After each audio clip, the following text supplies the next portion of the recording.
Bienvenue sur Teach, votre rendez-vous de maturité. La parole de Dieu descend de la tête au cœur et du cœur à l'action. C'est ça le rythme de vie d'un véritable disciple de Jésus. Si on va comprendre ce qui se passe par la lumière du Saint-Esprit, il va vivre cela, intérioriser cela et le manifester autour de lui. Depuis le début de cette semaine, nous sommes en train de parler de la personne de Dieu. Qui est Dieu? Bien, on s'est déjà dit, on ne pourra pas faire la science de tout comprendre de Dieu. On va juste constater ce qu'il a révélé de lui-même. On a appris qu'il est un Dieu qui est esprit, qui est saint. Aujourd'hui, on aimerait apprendre comment Dieu se présente. Quand on te demande « Qui es-tu ?» Le réflexe naturel est de tout de suite donner son nom. « Qui es-tu » Je suis Atom Sumbuma de Teach. Qui es-tu, Seigneur? C'est une question que plusieurs personnes lui ont posée, dans l'Ancien comme dans le Nouveau Testament. Qui es-tu, Seigneur? Et Dieu a donné des noms de lui. Même si ces noms sont conçus de telle sorte que ce ne sont pas vraiment des noms, mais néanmoins, il a donné des noms de lui. Au travers des noms de Dieu, il révèle son cœur. Il ne révèle pas seulement ses aptitudes, ses capacités, il révèle la motivation derrière ses actions. Dieu, quand il donne son nom, c'est l'occasion de dire qui il est vraiment. Alors, let's teach. Grandissons ensemble.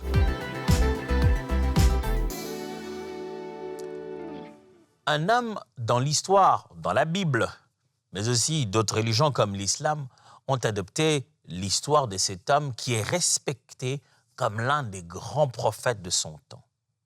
Pourtant, son histoire est faite de beaucoup de ses faiblesses, de son incapacité, de ses hésitations, de ses excès de colère. Moïse, c'est son nom. Moïse.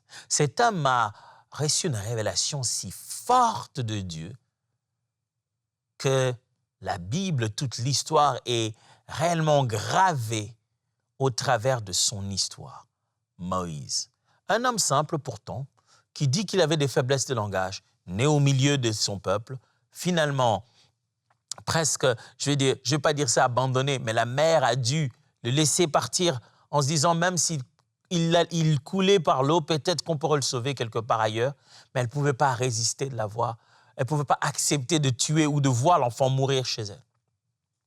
Tiré de eau, comme son nom signifie, Moïse, il est devenu le plus grand prophète dans l'histoire d'Israël. Il a apporté la direction et la liberté au peuple d'Israël et il a donné les fondations de ce peuple-là. Moïse rencontre Dieu. À la base, il ne le connaissait pas. Il grandit avec les habitudes des Égyptiens, bien sûr, même s'il est élevé par sa propre mère qui a servi de nourrice. Mais il grandit dans une autre culture. Il ne connaissait pas bien Yahweh. Pourtant, Dieu le rencontre. Au moment où Moïse est enflammé dans son cœur par l'injustice qui l'entoure, il veut mettre les choses en ordre. Il tente avec sa propre force. Ça lui amène tellement de problèmes que le voilà en exil. Là, en exil, il découvre une famille, il va se marier dedans, et là, Dieu aussi va le rencontrer. Et son histoire avec la rencontre avec Dieu nous révèle quelque chose de très important sur la manière dont Dieu aime se faire connaître. Souvenez-vous, durant toute cette semaine, on veut savoir qui il est. Donc, on a retenu l'idée que c'est lui qui se révèle, c'est lui qui s'est fait connaître. Moïse n'est pas parti là en recherche de Dieu. Il est parti là en train de fuir la sentence, de fuir que Pharaon le fasse du mal, de fuir que le peuple d'Égypte le fasse du mal. Il fuit seul. Il n'a pas fait un coup d'ensemble. C'est pas une cohorte, c'est pas une petite rébellion. C'est un être humain qui a osé, de manière isolée, de s'élever et de commettre un tel crime. Maintenant, malgré sa position au palais, il n'est plus le bienvenu. Il ne s'en va pas chercher Dieu. Il veut juste avoir de l'eau, ou manger, ou vivre, continuer à exister. Mais pendant qu'il est en train de faire sa tâche normale de s'occuper de brebis, il voit un arbre qui est enflammé mais qui ne brûle pas. Un arbre qui devrait brûler. Un buisson qui devait brûler. Le feu est là, mais ça ne brûle pas. Il s'est dit, oh, c'est quoi cette affaire? Comme Dieu le fait souvent. Il fait l'infaisable, l'impensable, l'incompréhensible. Quelque chose qui nous demande de nous dire, ça ne fonctionne pas avec les principes de ce que je connais déjà. Il doit avoir quelque chose de caché. C'est ça même le sens de la révélation. La révélation, c'est dévoiler ce qui est caché. Il y a comme un mystère autour. Moïse s'approche de ce mystère et là, Dieu se révèle à lui. Lisons ça. Exode chapitre 3, versets 13 à 15. Dans sa conversation, Moïse et Dieu, écoutez ce qui s'est dit. Moïse dit à Dieu, « J'irai donc vers les enfants d'Israël, et je leur dirai, le Dieu de vos pères m'envoie vers vous. Mais s'ils me demandent quel est son nom, que leur répondrai-je? » Dieu dit à Moïse, « Je suis celui qui suis. » Et il ajouta, « C'est ainsi que tu répondras aux enfants d'Israël. Celui qui s'appelle « Je suis » m'a envoyé vers vous. » Dieu dit encore à Moïse, « Tu parleras ainsi aux enfants d'Israël, l'Éternel, le Dieu de vos pères, le Dieu d'Abraham, le Dieu d'Isaac, les dieux de Jacob, m'envoie vers vous. Voilà mon nom pour l'éternité. Voilà mon nom de génération en génération. » OK. Moïse sait que ce que Dieu lui demande ne va pas être facile. Il va rentrer près d'un peuple qu'il a tenté de défendre. Peut-être que son acte je l'imagine, ça c'est moi qui l'ai dit, peut-être que son acte a dû conduire encore à beaucoup plus de douleur parce qu'on a tué un Égyptien, on ne sait pas qui l'a tué, c'est qui. Ça peut-être conduit encore à plus de punitions derrière lui. Il rentre près de ce peuple et il doit leur dire, je ne viens plus pour les Égyptiens, je viens pour vous, mon peuple, vous, mes frères et sœurs. Depuis quand? Et en plus, je connais votre Dieu. Notre Dieu, c'est lui qui nous a abandonnés dans cette souffrance. Oui, je l'ai rencontré. Il m'a demandé de venir vous libérer. Et je connais votre Dieu. Devinez-vous quoi? Je viens pour vous libérer. Il sait qu'ils vont lui poser la question du nom. Il sait. Il sait. Si je dois parler de toi, on me demandera comment tu t'appelles. Parce que si c'est un Dieu, il faut qu'on connaisse son nom. Son nom révèle qui il est. Le nom de Dieu. Le nom révèle la nature, l'identité, les potentiels et les capacités. Quelquefois, je suis obligé de le dire, le nom aussi révèle les limites. La complexité du nom fait que lorsqu'on nomme, on décrit. On décrit où ça commence et où ça finit. On décrit de quoi est-ce capable. On décrit de quelle nature, de quelle catégorie. Alors Moïse demande à Dieu de donner son nom. Nous, les hommes, on fonctionne avec ce concept-là. Alors Dieu se prépare à lui donner quelque chose qui serait lui-même appelé ça son nom. Il a dit, si vous voulez avoir affaire à moi et vous voulez être en relation avec moi, nommez à qui vous avez affaire. Ça ne va pas être la nomination à la manière des hommes. Parce que vous nommez que ce que vous avez vu, compris, vous nommez que les limites, les débuts et les fins. Moi, j'en ai pas. Alors il lui dit, je suis. Pas je m'appelle. Je suis. Parce que son nom, c'est ce qu'il est. Il dit, je suis celui qui suis. Je suis l'existant. Je deviens pour toi celui que je suis déjà. J'ai déjà expliqué ça une fois ici. Je suis celui qui suis. C'est comme ça que c'est comme ça qu'on va m'appeler. Je suis le Dieu d'Abraham. Tu leur diras, je suis m'a envoyé. Waouh, quel est ton nom? Ton nom, c'est je suis. Toujours le même livre d'Exode. On est un peu plus tard dans l'histoire. On est dans Exode chapitre 34 maintenant, les versets 5 à 7. Exode 34, 5 à 7. On lit. L'Éternel descendit dans une nuée, s'étint là auprès de lui et proclama le nom de l'Éternel. Et l'Éternel passa devant lui et s'écria, l'Éternel, Dieu miséricordieux et compatissant, lent à la colère, riche en bonté et fidélité, qui conserve son amour jusqu'à 1000 générations, qui pardonne l'iniquité, la rébellion et les péchés, mais qui ne tient point le coupable pour innocent, et qui punit l'iniquité des pères sur les enfants et sur les enfants des enfants jusqu'à la 3e et la 4e génération. Oh. Dieu se présente devant Moïse.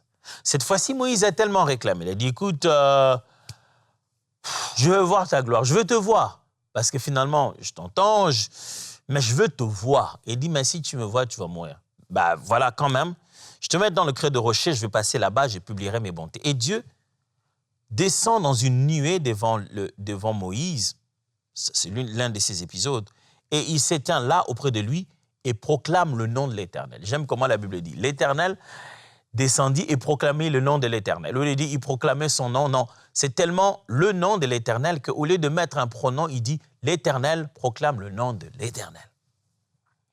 Et écoutez comment il proclame le nom de l'Éternel. Il dit, l'Éternel passa devant lui et s'écria, l'Éternel, l'Éternel, Dieu miséricordieux et compatissant, lent à la colère, riche en bonté et en fidélité, qui conserve son amour jusqu'aux 1000 générations, qui pardonne lui quitter la rébellion et les péchés, mais qui ne retient pas coupable la dissonance. C'est quoi son nom? Il fait en fait une longue description de qui il est. Il n'est pas seulement le Dieu des armées, il est miséricordieux, il est compatissant, il est lent à la colère, il est riche en bonté, il est en fidélité, il est amour jusqu'à 1000 générations, il est pardon, mais il est aussi sentence, réprime ceux qui ont fait le mal. Dieu fait encore une nouvelle description de lui-même et il appelle tout ça son nom. Psaume 23, 1 à 3. Lisons ce texte. Psaume 23, 1 à 3. La Bible dit, « L'Éternel est mon berger. Je ne manquerai de rien. Il me fait reposer dans des verts pâturages. Il me dirige près des eaux paisibles. Il restaure mon âme. Il me conduit dans les sentiers de la justice à cause de son nom. » À cause de son nom. Le psalmiste dit quelque chose au sujet de Dieu. Il dit, Dieu, je l'appelle mon berger. Je considère ça comme un nom. Je l'ai emprunté du langage des hommes, mais il est vis-à-vis de moi comme un berger l'est avec son troupeau. Quand je marche, quand je suis seul en fait dans ma vie, il me conduit dans les verts pâturages. Il guide ma vie. Il me guide près des eaux paisibles. Il fait tout cela à cause de son nom. Alors, le nom de l'Éternel, mes amis. Comment Dieu, quand il se présente, présente-t-il son nom? On vient de découvrir avec vous que ce n'est pas vraiment un nom comme ceux des hommes, qui décrit les limites, les capacités, qui décrit la catégorie, la nature. Non, les noms que Dieu se donne dans la Bible sont des moyens de permettre à l'homme d'élargir sa compréhension de Dieu. Parce que le mieux qu'il puisse dire de lui, c'est qu'il est. Et ce n'est même pas un nom. Vous imaginez ça? Ce n'est pas un nom. À l'époque, pour écrire ça, il fallait, dans l'hébreu paléontologique, l'hébreu très, très ancien, il n'existait pas des voyelles. Il n'y avait qu'une seule voyelle, le ché, et son sens n'était que d'après sa position dans le mot. Okay? La voyelle est soit A, O, I, d'après là où ça se trouve dans un mot. C'est même voyelle. Vous savez, quand on fait une translittération avec un H, comme on l'écrit quand on écrit la tétragramme de Yahweh, on ferait Y, H, W, H encore. C'est ça, c'est ce qui apparaît dans notre façon d'écrire comme un H. C'est ça qui est la voyelle, qui était la plus... Voilà. Là où on l'a positionné, ça faisait un A ou un O. Donc, c'est pourquoi Yahweh, c'est la plus proche de façon de prononcer cela. Mais il semblerait que la prononciation exacte n'est pas connue. Mais Yahweh, en soi, c'est comme un mélange qui signifie celui qui était, qui est et qui vient. L'existant. Ce n'est pas un nom. C'est une façon de conjuguer le verbe être ou devenir. Je suis. Dieu dit, je suis. J'existe. Je suis. Ça suffit. Il n'y a rien à définir de mieux. J'existe. Je suis celui qui existe, par qui l'existence est réelle. En donnant ce nom-là, Dieu révèle non seulement sa nature en tant que de quoi il est fait, il ne décrit pas où il se trouve, mais il veut progressivement montrer son cœur. Il n'est pas dans ce qu'il fait d'abord. Il n'est pas dans ce qu'il donne d'abord. Il est dans ce qu'il est. Oh, que j'aimerais J'aimerais être aimé par quelqu'un qui est amour. J'aimerais être pardonné par quelqu'un qui est pardon. Pas qui va me dire aujourd'hui, écoute, je n'ai pas assez d'amour. Je n'ai pas assez d'amour pour ça. Aujourd'hui, j'en ai pas. Je suis épuisé. J'aimerais une relation avec quelqu'un dont les attributs, le caractère ne s'épuise pas, qui ne se réveille pas d'un mauvais pied. Il est bon, il est bon. C'est ce qu'il est. Yahweh, je suis, il est bon. Il n'a pas un peu de bonté pour quelques jours. Il n'a pas un peu de bonté quand il le veut bien. C'est sa nature. C'est comme ça qu'il est. Et sa nature révèle son cœur. Par le mot cœur, ce n'est pas pour parler comme nous avons un cœur. Non, c'est pour dire, ça révèle ce qu'il est à l'intérieur de lui-même. Ce qui fait sa nature, ce qui fait sa personne. Mes amis, 3 choses que je dois dire. Le nom de Dieu révèle son identité. Quand on te pose la question, qui es-tu? Quelle est ton identité? D'ailleurs, quand on prend ton papier, ton identité, la première des choses qu'on trouve dessus, c'est ton nom. On dit, donnez-moi votre pièce d'identité. Vous donnez, c'est le nom. Plusieurs fois, je suis allé à des endroits où, quand on voyage, on arrive à l'hôtel. C'est moi qui a booké l'hôtel, qui ai booké l'hôtel. C'est moi qui ai mis toutes mes coordonnées. J'arrive, on me dit, ah bonjour, c'est au nom de qui je donne mon prénom ou je donne mes numéros de mon booking. Mais à part ça, on me dit, vous devez payer. OK, je sors la carte de ma poche qui a un nom dessus, la carte qui va payer.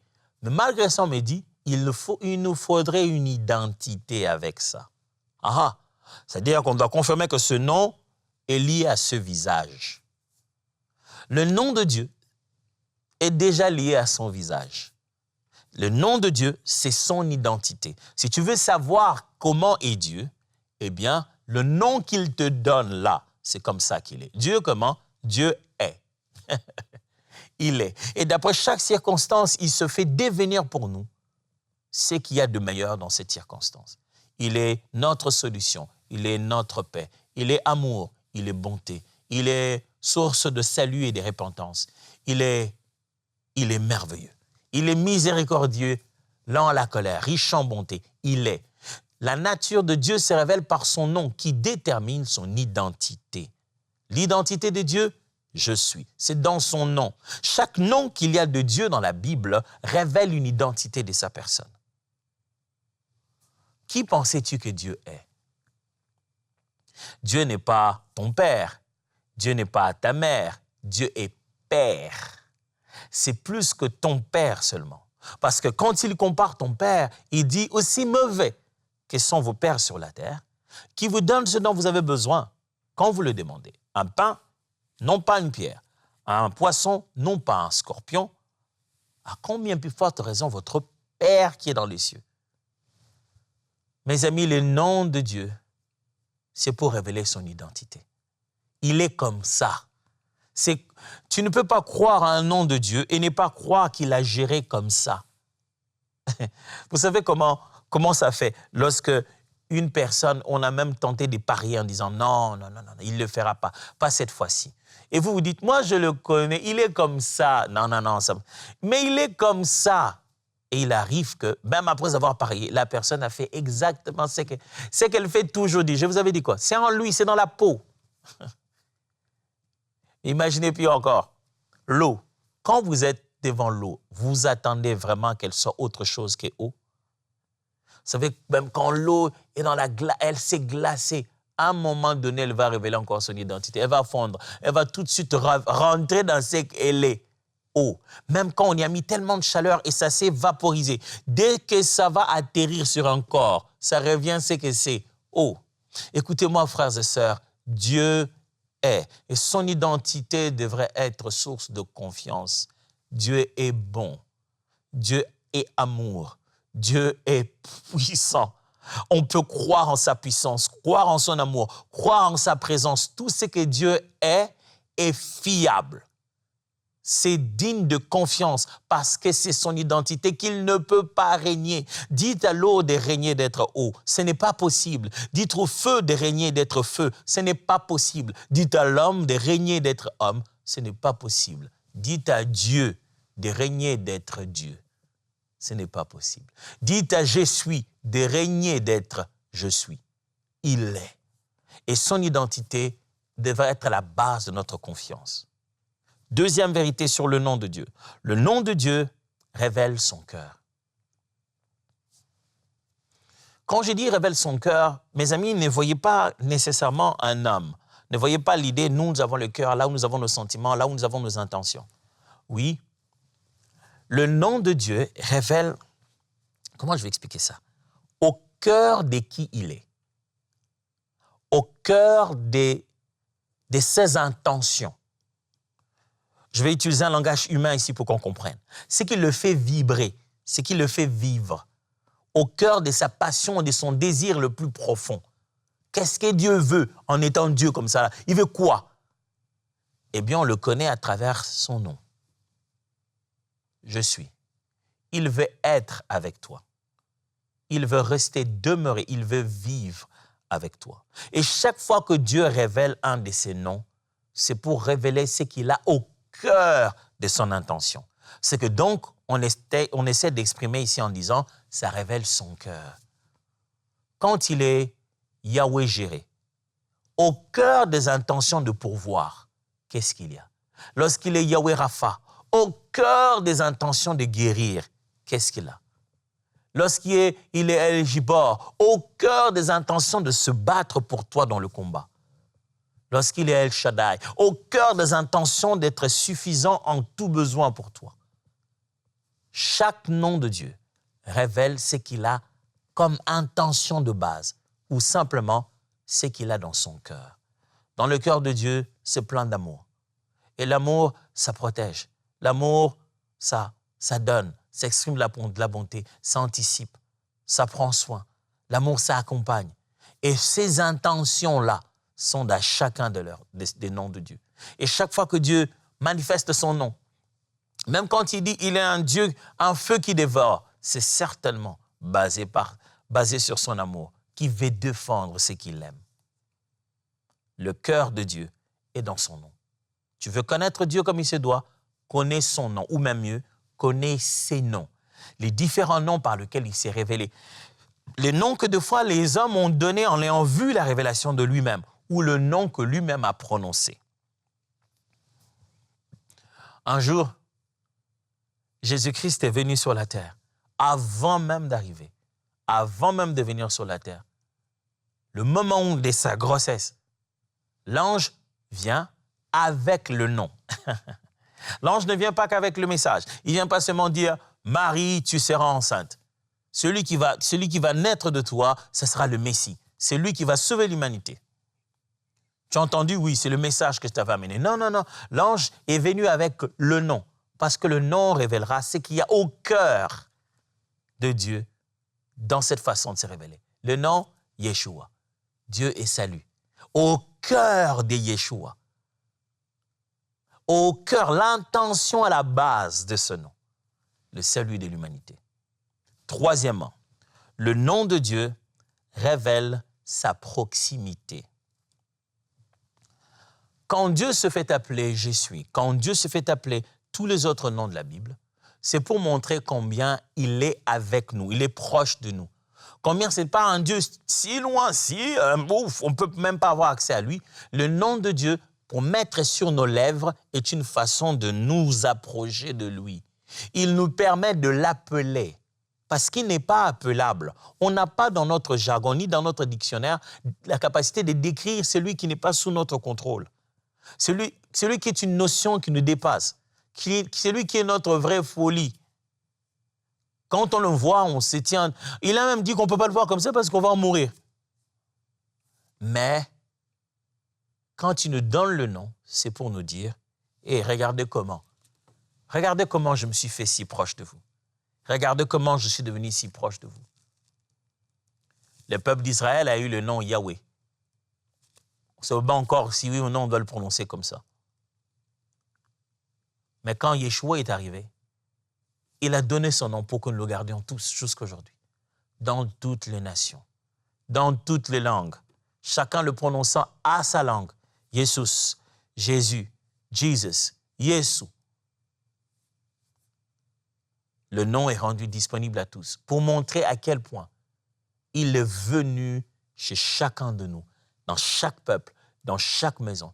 Lorsqu'il nous a demandé d'aller dans toutes les nations et de faire de disciples, c'est que nous allions en fait dans toutes les nations et nous distribuions le nom, afin que chacun entre en contact avec Dieu au travers le nom, et que nous prêchions au nom de Jésus, et que nous les baptisions au nom de Jésus, et que nous leur prêchions Jésus. Rien d'autre que Jésus. La seule chose qui nous a donné à distribuer à l'univers tout entier, au monde entier, c'est le nom. Son nom. Vous imaginez, il vient dans une grande guerre qu'on a avec le diable qui nous fait souffrir depuis longtemps. Il vient pendant 3 ans, il manifeste une puissance incroyable. Et après ces 3 ans-là, à la 33e année, il dit, c'est bon, je m'en vais.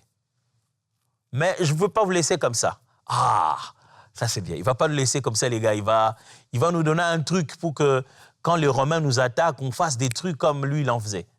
Non, voilà ce que je vais vous donner. Mon nom. Ah, le nom seulement? Oui. Mais tout le monde connaît ton nom ici, non? Non, non, non.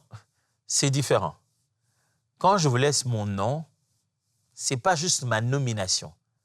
Ce n'est pas juste la façon de mon appellation. C'est ma personne. C'est une alliance. C'est une proximité. C'est une façon de dire « je suis là ».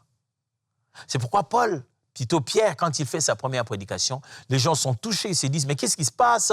Mais qu'est-ce qui s'est passé avec cet homme ?» Il dit « homme frère, ça c'était d'ailleurs sa deuxième prédication. Il dit « homme frère, ce que vous voyez ici, c'est qu'il s'est passé que cet homme est guéri.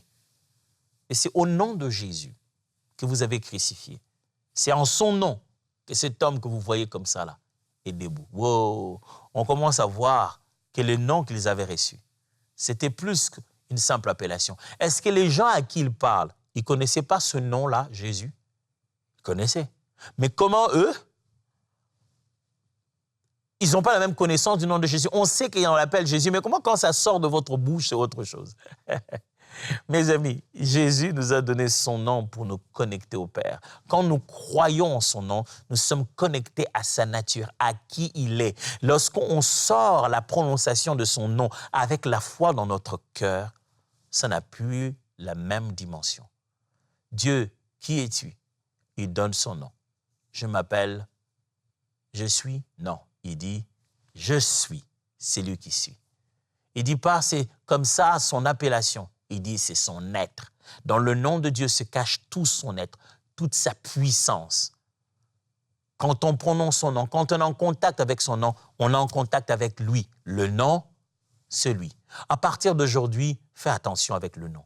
À partir d'aujourd'hui, quand tu prononces le nom, sache que tu es en train de prononcer Dieu.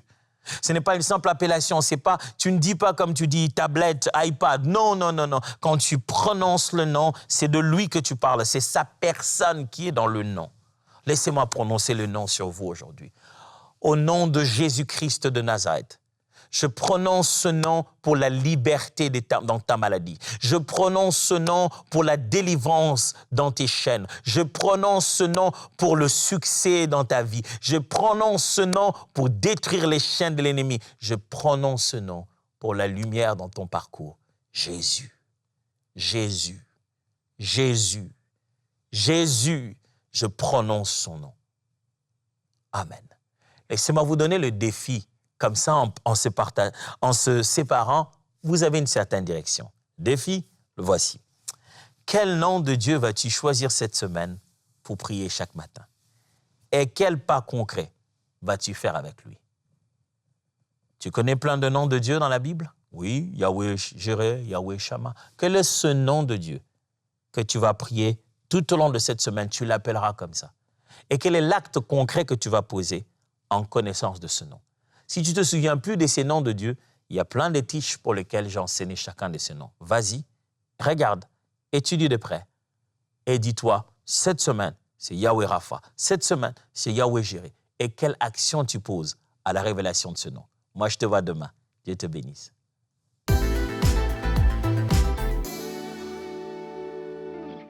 Bonjour EMC, je m'appelle Gladys Lando, je suis habitant de Kinshasa, je suis congolaise. Alors, la semaine écoulée, je crois, il y avait une prière avec le pasteur Mohamed Sonogo et il a prié le troisième jour, c'était un mercredi. Je me rappelle que je m'étais réveillée avec des fortes douleurs de dos et je n'ai pas pu aller au travail. Alors, avec la prière inspirée avec le pasteur Sonogo, il était en train de prier et de prier pour le malade. Je me préparais d'ailleurs pour aller à l'hôpital. Et j'ai prié fortement avec lui, il a prié pour moi et soudainement, je sentais plus la douleur au dos. Je n'avais pas de douleur, je me sentais comme si j'étais tellement légère, libre et tout ça là. Et vu que maman a insisté pour que je puisse aller quand même à l'hôpital, je suis quand même allée, mais je me sentais déjà bien, je n'avais pas de problème, j'avais pas de douleur. Et jusqu'à aujourd'hui, je n'ai plus ces douleurs-là. Et je rends grâce à Dieu pour cela. Et aussi, je bénis Dieu pour le rafraîchissement spirituel qu'il m'a donné pendant ces 2 jours de Pentecôte. J'étais très abattue, j'étais très fatiguée de ma vie spirituelle aussi. Je me disais que ça n'avançait pas et tout ça là. Et à force de suivre Prière inspirée, j'ai suivi le programme. J'ai même enregistré dans mon téléphone pour que je puisse pas oublier. Alors, j'ai suivi ces 2 jours. Déjà, ma sœur était visiter le premier jour à la maison. Elle est rentrée chez elle en parlant en langue. Elle parlait en langue à la maison. C'est à la maison qu'elle a repris ses paroles parce qu'elle n'arrivait plus à parler. Saint-Esprit était tellement fort. Et moi, j'ai reçu une douche spirituelle. Dieu m'a restaurée. Il a restauré ma vie spirituelle et aussi mes temps de méditation. Alors, je rends grâce à Dieu. Merci beaucoup pour MCI TV et que Dieu continue à vous bénir, que je continue à être votre partenaire. Merci. Waouh! Qu'est-ce que le Seigneur est bon! N'est-il pas merveilleux notre Dieu? Lorsqu'on entend ce genre de témoignage, on ne peut que le bénir, on ne peut que le remercier. Et je veux prendre aussi le temps de dire merci à vous tous, chers partenaires, parce que c'est une œuvre collaborative. Oui, le Seigneur se sert de nous ici à EMCI en tant qu'équipe, mais également de vous pour toucher tant de vies comme ce témoignage qu'on vient d'entendre aujourd'hui. Alors de tout cœur, merci vraiment, on est reconnaissant. Et si vous aussi vous voulez faire partie de cette belle famille de partenaires, alors n'hésitez pas, rejoignez-nous dès aujourd'hui en allant sur emcitv.com/don. Et on se réjouit déjà d'œuvrer ensemble dans la même équipe avec vous et on vous dit à très très bientôt. Bye bye. Dès maintenant, rejoignez la famille des partenaires qui donnent pour voir des vies transformées partout dans la francophonie. Pour faire votre don, rendez-vous sur emcitv.com/don.